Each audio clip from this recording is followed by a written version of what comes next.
পার্শে মাছের ঝোল বানাতে প্রথমে পার্শে মাছগুলোকে নুন হলুদ মাখিয়ে রাখলাম। কড়াইতে সর্ষের তেল দিলাম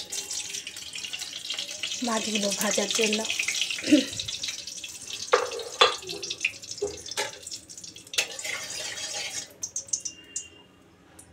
সর্ষের তেলটা গরম হতেই মাছগুলো দিলাম।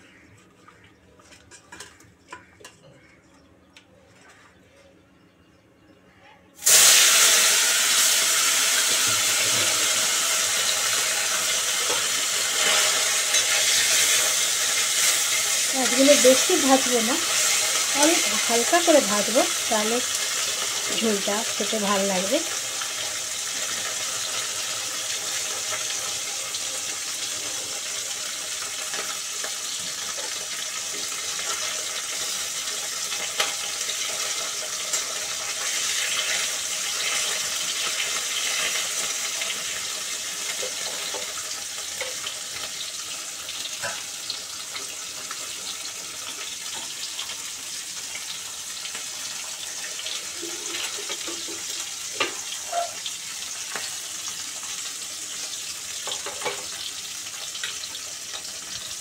অল্প এপিট ওপিট করে ভেজে মাছগুলো তুলে নিচ্ছি।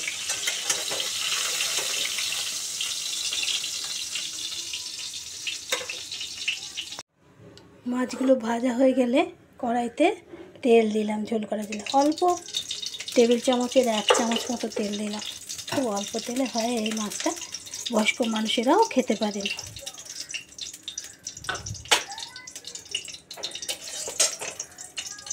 তেলটা গরম হয়ে গেলে একটু সিম করে দিয়ে কালো জিরে দিলাম, 2 কাঁচা লঙ্কা দিলাম ফোড়নে,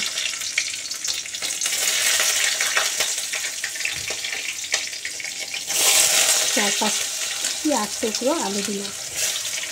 যারা আলু খাবেন না তারা আলু ছাড়াও করতে পারেন, যারা আলু দিয়ে খান তারা আলু দিতে পারেন। এটা যার যার নিজের পছন্দ মতো দেওয়া।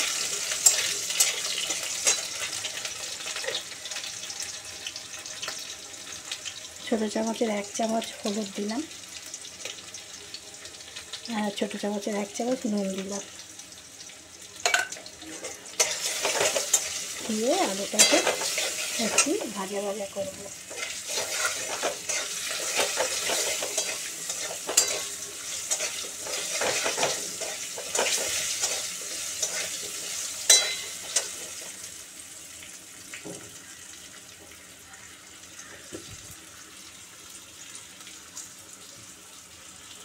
আলুগুলো একটু ভাজা ভাজা হলে এতে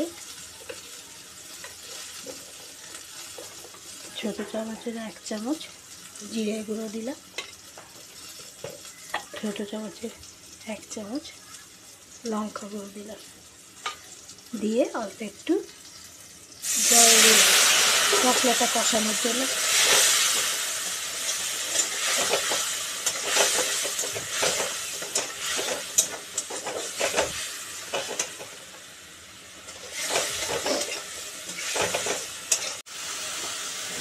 মশলাটা কষানো হয়ে গেছে, বেশ তেল আর মশলা আলাদা হয়ে গেছে, ভালো করে কষানো হয়ে গেছে মশলাটা।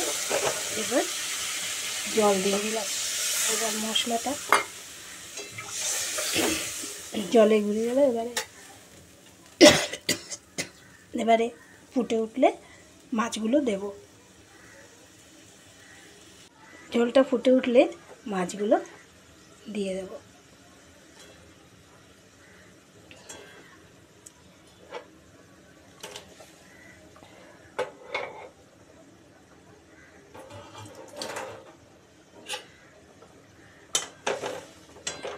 পাঁচ ছ মিনিট ফুটলে পর মাছের ঝোলটা নামিয়ে নেব। আপাতত ঢাকা দিয়ে দিলাম। ঢাকা দিয়ে 5-6 মিনিট পর ঢাকনা খুলে দেখি, হ্যাঁ মাছের ঝোল হয়ে গেছে। আলুগুলো সেদ্ধ হয়ে গেছে। এবার নামিয়ে নেব। নুন মিষ্টি যে যদি খেয়ে দেখে টেস্ট করে দেখতে হবে, যদি নুন ঠিক থাকে তো আর নুন দিতে হবে না। আমার নুন ঠিক আছে, আমি এটা নামিয়ে ফেলব।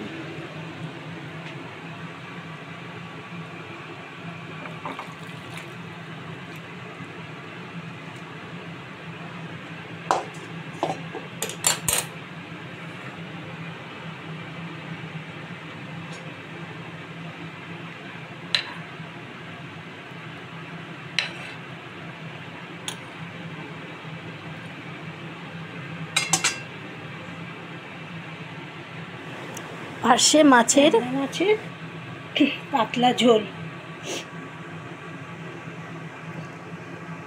সব রকম মানুষ, বাচ্চা বয়স্ক সবাই খেতে পারবে। এই পাতলা ঝোল, গরমে পাতলা ঝোল পেটের পক্ষে ভালো।